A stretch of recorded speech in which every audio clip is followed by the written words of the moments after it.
இந்த வீடியோவை உங்களுக்கு வழங்குவோர் மாலை முரசு செய்திகள் தொலைக்காட்சியின் படிப்போம் ஜெயிப்போம் உயர்கல்வியை தேர்ந்தெடுப்பதில் உள்ள சந்தேகங்களை தீர்க்கும் நிகழ்ச்சி தினமும் மாலை 5 மணிக்கு. வணக்கம். மாலை முரசு செய்திகள் தொலைக்காட்சியில் 50 முக்கிய செய்திகளை விரைவாகவும் துல்லியமாகவும் அரை மணியில் பார்க்கலாம்.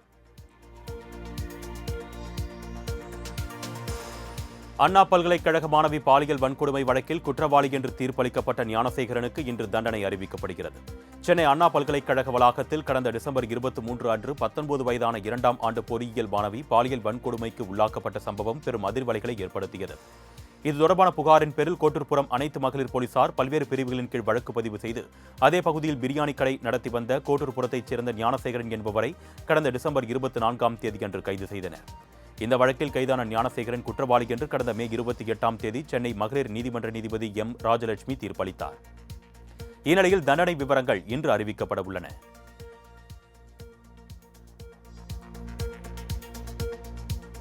ஏழாவது முறையாக வெற்றி வாகை சூட வியூகம் அமைப்போம், எந்த ஷா வந்தாலும் தமிழ்நாட்டை ஆள முடியாது என்று முதலமைச்சர் மு.க.ஸ்டாலின் சூளுரைத்துள்ளார்.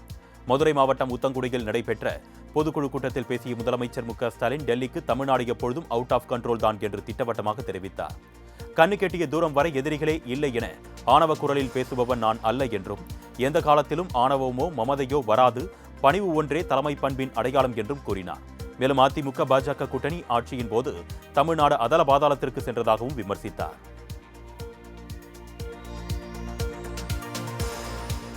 தமிழ்நாட்டிற்கு திமுக தான் துரோகம் விளைவிக்கிறது என்று அதிமுக பொதுச் செயலாளர் எடப்பாடி பழனிசாமி குற்றம் சாட்டியுள்ளார்.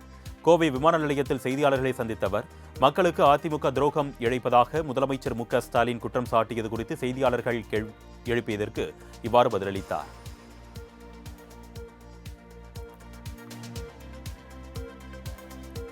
ஒட்டுமொத்த தமிழ்நாட்டையும் பாஜகவின் கண்ட்ரோலுக்கு கொண்டு செல்ல எடப்பாடி பழனிசாமி துடிப்பதாக முதலமைச்சர் மு.க.ஸ்டாலின் குற்றம் சாட்டியுள்ளார். மதுரையில் நடைபெற்ற திமுக பொதுக்குழு கூட்டத்தில் பேசிய அவர், தமிழகத்தில் திமுகவுக்கு எதிரான அலை என்பதை விட ஆதரவான அலையே அதிகம் வீசுகிறது. தமிழ்நாட்டில் ஒரு கூட்டணி இத்தனை தேர்தல்கள் வரை தொடர்ந்ததாக வரலாறு இல்லை என்றும் முதலமைச்சர் நெகிழ்ச்சியாக பேசினார். ஓரணியில் தமிழ்நாடு என்ற பெயரில் உறுப்பினர் சேர்க்கையை முன்னெடுக்க அறிவுறுத்திய முதலமைச்சர் மு.க.ஸ்டாலின் ஒவ்வொரு பூத்களிலும் 30% வாக்காளர்களை திமுக உறுப்பினர்களாக்க இலக்கு நிர்ணயிக்க வேண்டும் என்றும் நிர்வாகிகளுக்கு அறிவுரை வழங்கினார்.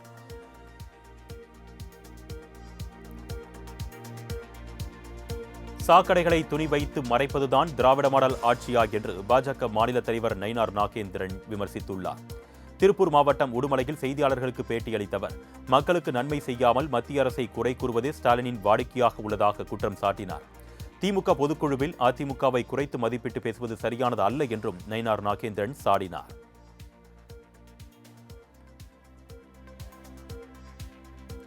மதுரையில் நடைபெற்ற திமுக பொதுக்குழு கூட்டத்தில் 27 தீர்மானங்கள் நிறைவேற்றப்பட்டுள்ளன. முத்தமிழறிஞர் தலைவர் கலைஞர் கருணாநிதியின் பிறந்தநாளான ஜூன் 3ஆம் நாளை செம்மொழி நாளாக நாடெங்கும் கொண்டாடுவோம் என்றும், ஏழை எளிய மக்களை வதைக்கும் நகைக்கடன் கட்டுப்பாடுகளை ரிசர்வ் வங்கி உடனே நீக்க வேண்டும் என்பதை வலியுறுத்தியும் திமுக பொதுக்குழு தீர்மானம் நிறைவேற்றியது. மேலும் தமிழ்நாட்டிற்கு தர வேண்டிய நிதியை தர மறுக்கும் மத்திய அரசுக்கு கண்டனம் தெரிவித்துள்ள திமுக பொதுக்குழு, தமிழர்களின் மொழி உணர்வுடன் விளையாடாமல் ஹிந்தி திணிப்பை கைவிட வேண்டும் என்றும் மத்திய அரசை வலியுறுத்தியுள்ளது.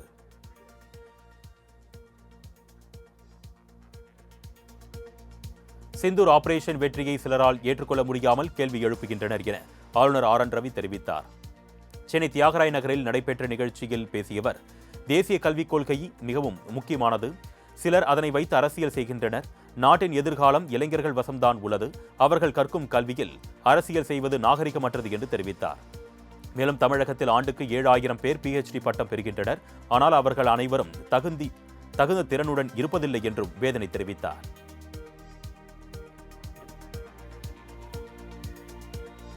மாநிலங்களவை தேர்தலில் அதிமுக சார்பாக போட்டியிடும் வேட்பாளர்களின் பெயர்களை அதிமுக அறிவித்தது. சென்னை ராயப்பேட்டையில் உள்ள அதிமுக தலைமை அலுவலகத்தில் அதிமுக சார்பாக மாநிலங்களவை தேர்தலில் போட்டியிடும் நபர்களின் விவரங்கள் வெளியிடப்பட்டது.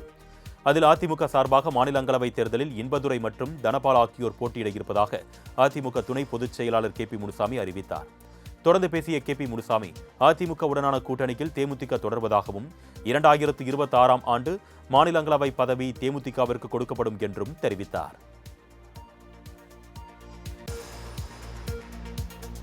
2026 தேர்தலையொட்டிய தேமுதிகவின் அரசியல் நகர்வு இருக்கும் என்று தேமுதிக பொதுச் செயலாளர் பிரேமலதா தெரிவித்துள்ளார். சென்னை கோயம்பேட்டில் செய்தியாளர்களை சந்தித்த அவர், அடுத்த ஆண்டு ஜனவரியில் கடலூர் மாவட்டத்தில் தங்களின் கூட்டணி குறித்த நிலைப்பாட்டை அறிவிப்போம் என்று நாங்கள் ஏற்கனவே தெரிவித்துவிட்டதாக கூறினார். மேலும் 2 அல்லது 3 நாட்களில் 234 தொகுதிகளுக்கும் பொறுப்பாளர்களை அறிவிக்க இருப்பதாகவும், கட்சியை பலப்படுத்தும் விதமாக இந்த 6 மாத காலம் பயணிக்க உள்ளோம். தேமுதிகவும் உறுதியாக அரசியலில் தேர்தலை நோக்கிதான் எங்கள் பயணம் இருக்கும் என்றும் உறுதிபட தெரிவித்தார்.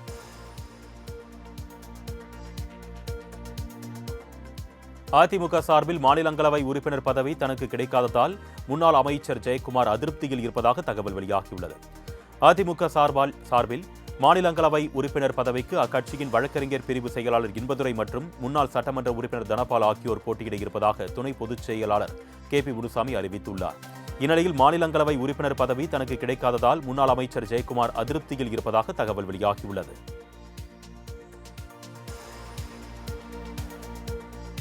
மாநிலங்களவை உறுப்பினர் பதவிக்கான வேட்பாளர்களை திமுக, அதிமுக கட்சிகள் அறிவித்துள்ள நிலையில் வேட்புமனு தாக்கல் இன்று தொடங்குகிறது. தமிழகத்தில் இருந்து மாநிலங்களவைக்கு தேர்ந்தெடுக்கப்பட்ட 6 MPக்களின் பதவிக்காலம் விரைவில் நிறைவடைகிறது. அந்த இடங்களுக்கு ஜூன் 19ஆம் தேதி தேர்தல் நடைபெறும் என்று தலைமை தேர்தல் ஆணையம் அறிவித்துள்ளது. அதன்படி வேட்புமனு தாக்கல் இன்று தொடங்குகிறது. வேட்புமனுக்களை தாக்கல் செய்ய ஜூன் 9ஆம் தேதி கடைசி நாளாகும். ஜூன் 10ஆம் தேதி வேட்புமனுக்கள் பரிசீலனை செய்யப்படும். வேட்புமனுக்களை வாபஸ் பெற ஜூன் 12ஆம் தேதி கடைசி நாளாகும். வேட்பாளர்களாக அறிவிக்கப்பட்டுள்ள 6 பேரும் போட்டியின்றி தேர்வு செய்யப்பட உள்ளனர்.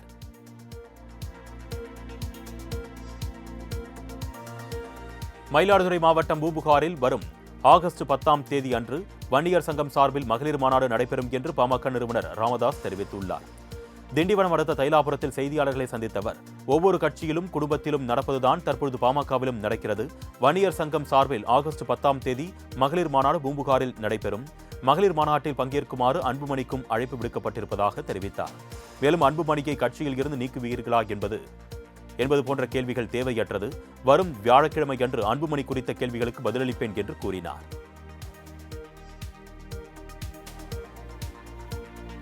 பாமகவில் நிரந்தர தலைவர் யாரும் இல்லை என்று பாமக தலைவர் அன்புமணி தெரிவித்துள்ளார். சென்னை சோழிங்கநல்லூரில் பாமக தலைவர் அன்புமணி கட்சி நிர்வாகிகளுடன் ஆலோசனை நடத்தினார். இதனையடுத்து மேடையில் பேசிய அவர், பாமக எல்லா மதத்திற்கும் சார்ந்த கட்சி, நம்மிடம் தெளிவான கொள்கை இருக்கிறது. நீங்கள் வேகமாக பண்ணுங்கள், எதுவாக இருந்தாலும் உங்களுடன் நான் இருக்கிறேன். தைரியமாக பண்ணுங்கள், உங்களுக்கு என்னை பற்றி நன்றாக தெரிந்திருக்கும். நான் உங்களுக்கு கட்சியிலும் சரி வெளியிலும் சரி எந்த பிரச்சனை வந்தாலும் நான் நன்றாக பார்த்துக் கொள்வேன். இவ்வாறு அன்புமணி பேசினார். கமல்ஹாசன் ராஜ்யசபா சீட்டுக்காக கட்சியை அண்ணா அறிவாலயத்தில் அடகு வைத்து விட்டதாக அதிமுக இலக்கிய அணி செயலாளர் வைகை செல்வன் விமர்சித்துள்ளார். கோவை விமான நிலையத்தில் செய்தியாளர்களுக்கு பேட்டியளித்த அவர், வாரிசு அரசியலை எதிர்த்து கட்சியை ஆரம்பித்த கமல்ஹாசன் MP சீட்டுக்காக அதனை அடகு வைத்து விட்டதாக விமர்சித்தார். தேமுதிக அதிமுக கூட்டணியில்தான் உள்ளது என்றும் 2026 தேர்தலில் தேமுதிகவுக்கு ஒரு மாநிலங்களவை சீட் வழங்கப்பட இருப்பதாகவும் தெரிவித்தார்.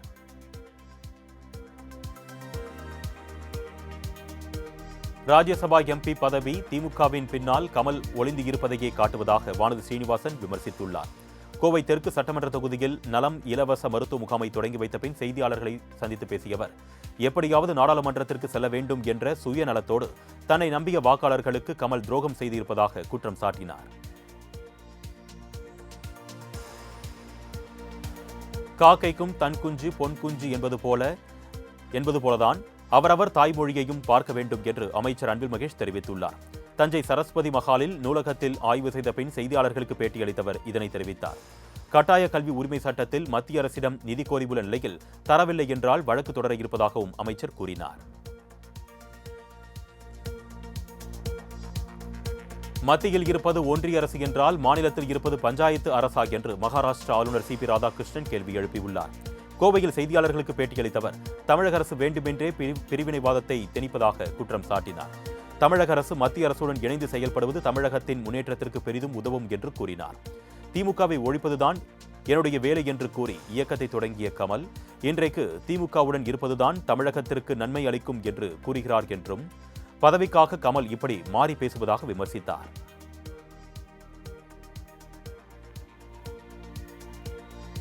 மதுரை உத்தங்குடியில் உள்ள கலைஞர் அரங்கில் 90 ஏக்கர் நிலத்தில் பிரம்மாண்ட அரங்கில் 47 ஆண்டுகளுக்கு பிறகு திமுக பொதுக்குழு கூட்டம் நடைபெற்றது. முதலமைச்சர் மு.க. ஸ்டாலின் தலைமையில் நடைபெற்ற இக்கூட்டத்தில் துணை முதலமைச்சர் உதயநிதி ஸ்டாலின், அமைச்சர்கள் துரைமுருகன் உட்பட திமுக MPக்கள், MLAக்கள், பொதுக்குழு உறுப்பினர்கள் கலந்து கொண்டனர். சென்னை அண்ணா அறிவாலயம் போன்ற முகப்பு தோற்றத்துடன் அமைக்கப்பட்டுள்ள பொதுக்குழு அரங்கிற்குள் நுழைந்தவர் 100 அடி உயர கொடிக்கம்பத்தில் திமுக கொடியை ஏற்றி வைத்தார். வருகின்ற சட்டமன்ற தேர்தலை கருத்தில் கொண்டு இந்த பொதுக்குழுவில் முக்கிய முடிவுகள் எடுக்கப்பட்டன.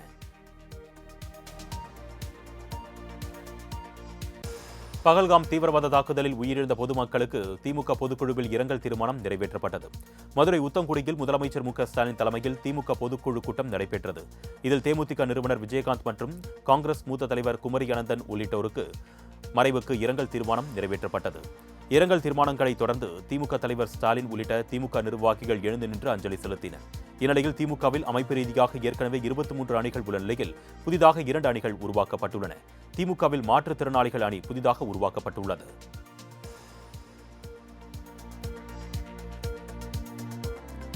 இனத்தால் மதத்தால் மக்களை பிளவுபடுத்த நினைக்கும் சங்கிகளால் மதுரையில் நடத்தப்படும் மாநாட்டில் உண்மையான முருக பக்தர்கள் கலந்து கொள்ள மாட்டார்கள் என்று அமைச்சர் சேகர்பாபு தெரிவித்துள்ளார்.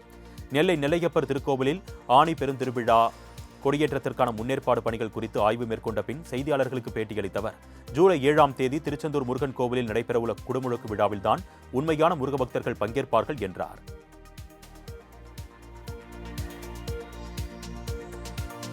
அதிமுக பொதுச் செயலாளர் எடப்பாடி பழனிசாமியை விமர்சிக்க ஆதவ் அர்ஜுனாவுக்கு தகுதியில்லை என்று நடிகை கௌதமி தெரிவித்துள்ளார். மயிலாடுதுறை மாவட்டம் சீர்காழி சட்டைநாதர் சுவாமி கோவிலில் சுவாமி தரிசனம் செய்த பின் செய்தியாளர்களுக்கு பேட்டியளித்த அவர், அரசியலில் ஒழுங்காக கால் எடுத்து வைக்காத ஆதவ் அர்ஜுனா முதலமைச்சராக சிறப்பாக ஆட்சி புரிந்த எடப்பாடி பழனிசாமியை பற்றி பேசுவது கண்டிக்கத்தக்கது என்றார். வருகின்ற 2026 சட்டமன்ற தேர்தலில் மக்களுக்கான நேர்மையான ஆட்சி நிச்சயம் அமையும் என்றும் அவர் தெரிவித்தார். முதல்வரின் காலை உணவு திட்டத்தில் பொங்கல் சாம்பார் வழங்கப்படும் என்ற பேரவை அறிவிப்பை நடைமுறைப்படுத்துமாறு மாவட்ட ஆட்சியர்களுக்கு சமூக நலத்துறை ஆணையர் உத்தரவிட்டுள்ளார். முதலமைச்சரின் காலை உணவு திட்டத்தின் கீழ் வாரந்தோறும் திங்கட்கிழமைகளில் வழங்கப்படும் அரிசி உப்மா அல்லது ரவா உப்மாவுக்கு பதிலாக பொங்கல் காய்கறி சாம்பார் வழங்க கடந்த மே 29ஆம் தேதி அரசாணை வெளியிட்டுள்ளது. இது தொடர்பாக அவர் வெளியிட்டுள்ள அறிக்கையில், இதனை பின்பற்றி காலை உணவு வழங்குமாறும் மாற்றம் செய்யப்பட்ட உணவு வகையை காலை உணவு திட்ட செயலியில் பதிவேற்றம் செய்ய வேண்டும் என்றும் தெரிவிக்கப்பட்டுள்ளது. கோடை விடுமுறை முடிந்து சென்னை உள்ளிட்ட ஊர்களுக்கு பொதுமக்கள் ஒரே நேரத்தில் படையெடுத்ததால் நெல்லை ரயில் நிலையத்தில் பயணிகளின் கூட்டம் அலைமோதியது. சொந்த ஊர்களுக்கு கோடை விடுமுறையை கழிக்க சென்ற பொதுமக்கள் ஒரே நேரத்தில் சென்னை உள்ளிட்ட பல்வேறு ஊர்களுக்கு ரயில்கள் பேருந்துகளில் படையெடுத்தனர். இதன் காரணமாக நெல்லை சந்திப்பு ரயில் நிலையத்தில் பயணிகள் கூட்டம் அலைமோதியது. ரயில் நிலையத்திற்கு வந்த அந்தியோதயா விரைவு ரயிலில் பொதுமக்கள் ஒருவருக்கொருவர் முண்டியடித்துக் கொண்டு ஏறினர்.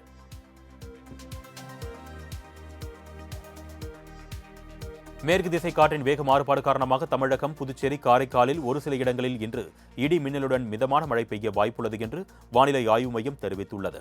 இதுகுறித்து வெளியிடப்பட்டுள்ள அறிக்கையில், தமிழகத்தில் ஜூன் 7ஆம் தேதி வரை பல்வேறு பகுதிகளில் மிதமான மழை பெய்ய வாய்ப்புள்ளது. சென்னை மற்றும் புறநகர் பகுதிகளில் வானம் ஓரளவு மேகமூட்டத்துடன் காணப்படும். ஒரு சில இடங்களில் லேசான மழை பெய்ய வாய்ப்பிருப்பதாகவும் தெரிவிக்கப்பட்டுள்ளது.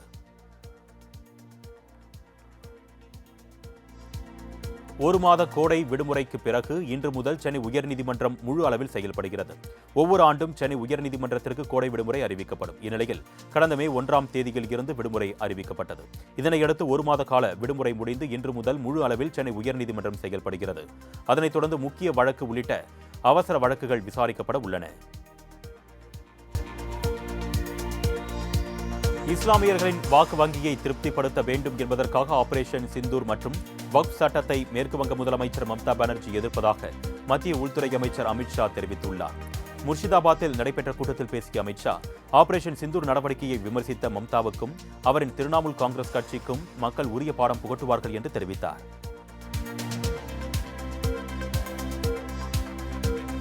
மதராசி கேம்ப் மக்களுக்கு தேவையான அனைத்து உதவிகளும் தாமதமின்றி வழங்கப்படும் என்று தமிழ்நாடு அரசு அறிவித்துள்ளது.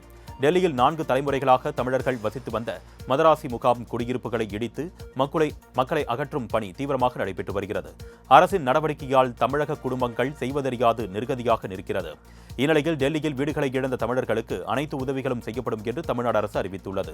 பாதிக்கப்பட்டவர்கள் சொந்த மாவட்டங்களுக்கு திரும்ப விரும்பினால் தமிழ்நாடு அரசு உதவிக்கரம் நீட்டி வாழ்வாதாரம் மற்றும் அடிப்படை உதவிகளை சம்பந்தப்பட்ட மாவட்ட ஆட்சியர்கள் மூலம் சரியான நேரத்தில் செய்யப்படும் என்றும் குறிப்பிடப்பட்டுள்ளது.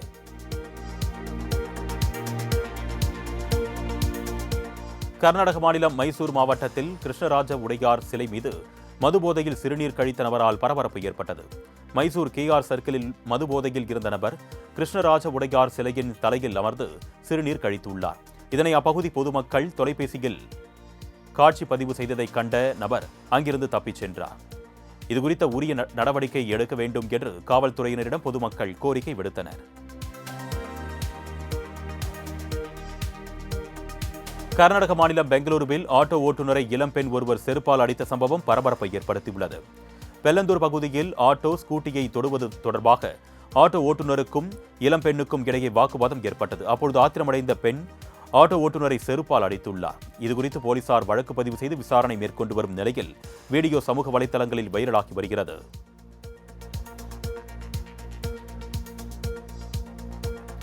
கர்நாடக மாநிலத்தில் பெய்து வரும் கனமழையால் காவிரி ஆற்றில் இருந்து 8685 கனஅடி உபரி நீர் வெளியேற்றப்பட்டு வருகிறது. காவிரி நீர்பிடிப்பு பகுதியில் பெய்து வரும் கனமழை காரணமாக அணைகளுக்கு நீர்வரத்து அதிகரித்துள்ளது. இதனால் அணைகளின் நீர்மட்டம் வேகமாக உயர்ந்து வரும் நிலையில் கிருஷ்ணராஜசாகர் அணைக்கு நீர்வரத்து 17,544 கனஅடியாக உள்ளது. மேலும் கபினி அணைக்கு நீர்வரத்து 14,521 கனஅடியாக உள்ள நிலையில் அணையின் பாதுகாப்பு கருதி 8000 கனஅடி உபரி நீர் காவிரி ஆற்றில் திறந்து விடப்பட்டுள்ளது.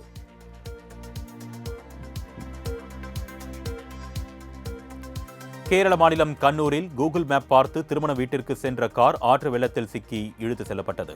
கண்ணூர் மாவட்டத்தில் திருமண நிகழ்ச்சிக்காக 3 பேர் கொண்ட ஒரு குடும்பத்தினர் காரில் சென்றனர். அப்பொழுது காரில் கூகுள் மேப்பின் வழிகாட்டுதல் படி சென்ற நிலையில் திருக்கரிப்பூர் என்ற இடத்தில் ஆற்று வெள்ளத்தில் கார் இழுத்து செல்லப்பட்டது. இதனையடுத்து காரில் இருந்தவர்களை தீயணைப்புத் துறையினர் பத்திரமாக மீட்டனர். இது தொடர்பான வீடியோ சமூக வலைதளங்களில் வைரலாகி வருகிறது.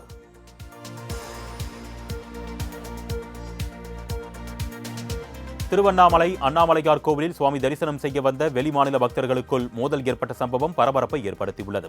விடுமுறை தினம் என்பதால் அண்ணாமலையார் கோவிலில் பக்தர்கள் நீண்ட வரிசையில் காத்திருந்து சுவாமி தரிசனம் செய்து வந்தனர். அப்பொழுது வரிசையில் நிற்பது தொடர்பாக பக்தர்களிடையே ஆந்திராவைச் சேர்ந்த பக்தர்களுக்கும் கர்நாடகாவைச் சேர்ந்த பக்தர்களுக்கும் வாக்குவாதம் ஏற்பட்டது. இந்நிலையில் வாக்குவாதம் முற்றி ஒருவரை ஒருவர் தாக்கிக் கொண்டனர். இதனால் அங்கு பரபரப்பு ஏற்பட்டது. இதில் ஒருவருக்கு காயம் ஏற்பட்ட நிலையில் இந்த சம்பவம் தொடர்பாக போலீசார் விசாரணை மேற்கொண்டு வருகின்றனர்.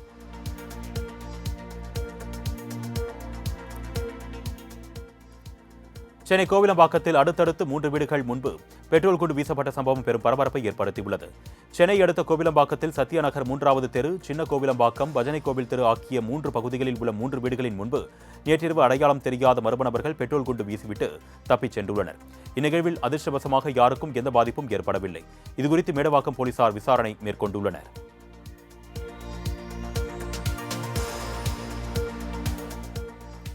திருவாரூர் அருகே பெண் கௌரவ விரிவுரையாளருக்கு பாலியல் தொல்லை கொடுத்த அரசு கல்லூரி முதல்வர் மீது வழக்கு பதிவு செய்யப்பட்டுள்ளது. திருவாரூர் மாவட்டம் நன்னிலத்தில் அரசு கலை மற்றும் அறிவியல் கல்லூரி செயல்பட்டு வருகிறது. இங்கு கடந்த 6 ஆண்டுகளாக பெண் ஒருவர் கௌரவ விரிவுரையாளராக பணியாற்றி வருகிறார். இவருக்கு கல்லூரி முதல்வர் பாலியல் தொல்லை கொடுத்ததாக கூறப்படும் நிலையில் இதுகுறித்து நன்னிலம் அனைத்து மகளிர் காவல் நிலையத்தில் பெண் கௌரவ விரிவுரையாளர் புகார் அளித்துள்ளார். இதன் அடிப்படையில் போலீசார் கல்லூரி முதல்வர் மீது வழக்கு பதிவு செய்து விசாரணை மேற்கொண்டு வருகின்றனர்.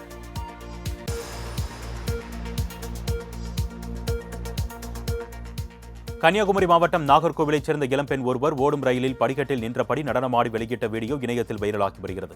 நாகர்கோவிலைச் சேர்ந்த ஷகிலா பானு என்ற இளம்பெண் நாகர்கோவிலில் இருந்து சென்னை நோக்கி சென்ற எக்ஸ்பிரஸ் ரயிலில் படிக்கட்டில் நின்றபடி சினிமா பாடலுக்கு நடனமாடி ரீல்ஸ் எடுத்து அதனை சமூக வலைதளங்களில் பதிவிட்டுள்ளார். ஆபத்தை உணராமல் எடுக்கப்பட்ட இந்த வீடியோ காட்சி வைரலாகி வரும் நிலையில் பெண்ணின் இந்த செயலுக்கு பலரும் கண்டனம் தெரிவித்து வருகின்றனர். அந்த பெண் மீது நடவடிக்கை எடுப்பதோடு வீடியோ பதிவை அகற்ற வேண்டும் என பொதுமக்கள் வலியுறுத்தியுள்ளனர்.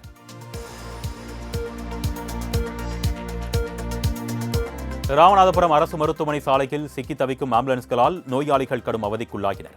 ராமநாதபுரம் அரசு மருத்துவக் கல்லூரி மருத்துவமனை சாலையின் இருபுறங்களிலும் உள்ள ஆக்கிரமிப்புகளால் வாகனங்கள் செல்ல முடியாமல் போக்குவரத்து நெரிசலில் சிக்கி தவிக்கின்றன.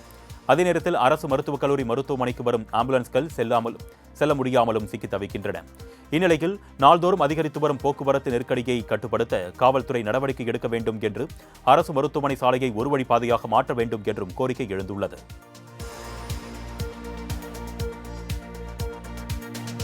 கோடை விடுமுறை இன்றுடன் நிறைவு பெறுவதை அடுத்து அம்பாசமுத்திரத்தில் உள்ள அகஸ்தியர் அருவியில் சுற்றுலா பயணிகளின் கூட்டம் அலைமோதியது. நெல்லை மாவட்டம் அம்பாசமுத்திரம் அருகே மேற்கு தொடர்ச்சி மலையில் உள்ள அகஸ்தியர் அருவியில் இன்று வழக்கத்திற்கு மாறாக அதிக அளவில் திரண்ட சுற்றுலா பயணிகள் அருவியில் சீராக விழும் நீரில் ஆனந்த குளியலிட்டு மகிழ்ந்தனர். கன்னியாகுமரி மாவட்டம் திருப்பரப்பு அருவியில் குறைவாக தண்ணீர் விழும் பகுதிகளில் மட்டும் குளிக்க அனுமதிக்கப்பட்டதால் சுற்றுலாப் பயணிகள் மகிழ்ச்சி அடைந்தனர். மலையோர பகுதிகளில் கொட்டி தீர்த்த கனமழை காரணமாக திருப்பரப்பு அருவியில் சுற்றுலாப் பயணிகள் குளிக்க கடந்த 2 நாட்களாக தடை விதிக்கப்பட்டிருந்தது. இந்நிலையில் தண்ணீர் குறைவாக விழும் பகுதிகளில் மட்டும் சுற்றுலாப் பயணிகள் குளிக்க திருப்பரப்பு பேரூராட்சி நிர்வாகம் அனுமதி வழங்கியது. இதனால் சுற்றுலாப் பயணிகள் அருவியில் கொட்டும் தண்ணீரில் நீண்ட நேரம் குளித்து மகிழ்ச்சியுடன் சென்றனர். கொடைக்கானலில் 62வது கோடை விழா மலர் கண்காட்சி நிறைவடைந்தது. கடந்த 24ஆம் தேதி கோடை விழா மற்றும் மலர் கண்காட்சி தொடங்கி நடைபெற்று வந்த நிலையில் ஏராளமான சுற்றுலாப் பயணிகள் கடந்த 9 நாட்களாக வந்து சென்றனர். அப்பொழுது சுற்றுலாப் பயணிகளுக்காக மாவட்ட நிர்வாகம் மற்றும் சுற்றுலாத்துறை சார்பில் பல்வேறு கலை நிகழ்ச்சிகள் ஏற்பாடு செய்திருந்தனர். இந்நிகழ்வில் கொடைக்கானல் உள்ளூர் பொதுமக்கள் மற்றும் சுற்றுலாப் பயணிகள் என ஏராளமானோர் கலந்து கொண்டு மகிழ்ச்சி அடைந்தனர். இந்த நிகழ்வு நேற்றுடன் நிறைவடைந்தது.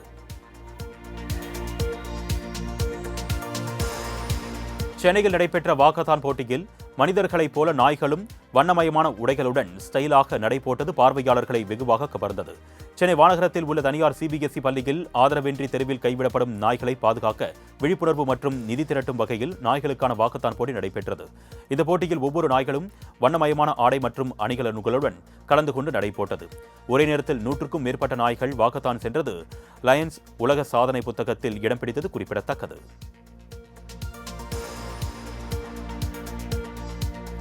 இலங்கையின் மட்டக்களப்பில் உள்ள விடுதலை புலிகள் கட்சி தலைமை அலுவலகத்தில் தோட்டாக்கள் உட்பட பல பொருட்கள் கைப்பற்றப்பட்டுள்ளன. கொழும்புவில் இருந்து சென்ற சிஐடி போலீசார் மற்றும் சிறப்பு அதிரடிப்படையினர் விடுதலை புலிகள் கட்சி தலைமை அலுவலகத்தை உடைத்து சோதனை செய்தனர். அப்பொழுது கைத்துப்பாக்கி 9 துப்பாக்கி தோட்டாக்கள் 5 வெற்று தோட்டாக்களை கைப்பற்றினர். மேலும் கடந்த 2006ஆம் ஆண்டு முன்னாள் பேராசிரியர் சுப்பிரமணியம் ரவீந்திரநாத் கடத்தப்பட்ட விவகாரத்தில் விடுதலை புலிகள் கட்சி தலைவரும் முன்னாள் அமைச்சருமான சிவநேசத்துறை சந்திரகாந்தன் கடந்த ஏப்ரல் 8ஆம் தேதி கைது செய்யப்பட்டது குறிப்பிடத்தக்கது.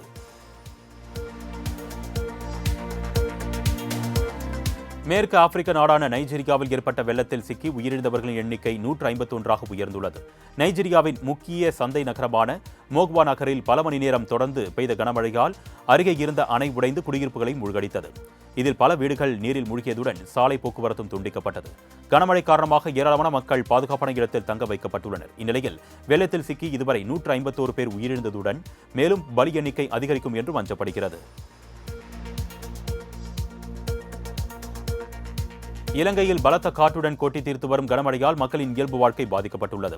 புத்தளம், ஹம்பந்தோட்டை, காலி, களுத்துறை, கொழும்பு, யாழ்ப்பாணம் உள்ளிட்ட 13 மாவட்டங்களில் சூறைக்காற்றுடன் பெய்த கனமழையால் சுமார் 7236 பேர் கடும் பாதிப்பை சந்தித்துள்ளனர். இதனிடையே மழையின் தாக்கம் படிப்படியாக குறையும் என்று தெரிவித்துள்ள வானிலை ஆய்வு மையம் அவ்வப்போது ஆங்காங்கே பெய்து வரும் மழையின் தாக்கத்தை சமாளிக்கும் வகையில் மக்கள் அனைவரும் பாதுகாப்பாக இருக்குமாறு அறிவுறுத்தியுள்ளது.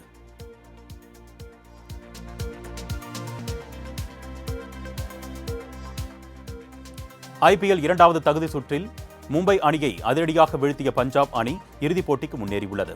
நேற்று நடைபெற்ற 2வது தகுதி சுற்றில் பஞ்சாப், மும்பை அணிகள் மோதின. முதலில் பேட்டிங் செய்த மும்பை அணி 20 ஓவர்கள் முடிவில் 6 விக்கெட் இழப்பிற்கு 203 ரன்கள் எடுத்தது. இதனையடுத்து 204 ரன்கள் எடுத்தால் வெற்றி என்ற இலக்குடன் பஞ்சாப் அணி களமிறங்கியது. இறுதியில் பஞ்சாப் அணி 19 ஓவர்களில் 5 விக்கெட் இழப்பிற்கு 207 ரன்கள் குவித்து அசத்தல் வெற்றி பெற்றது. அதிரடி ஆட்டத்தை வெளிப்படுத்திய ஸ்ரேயாஸ் ஐயர் 41 பந்துகளில் 87 ரன்கள் எடுத்து அணியின் வெற்றிக்கு வித்திட்டார்.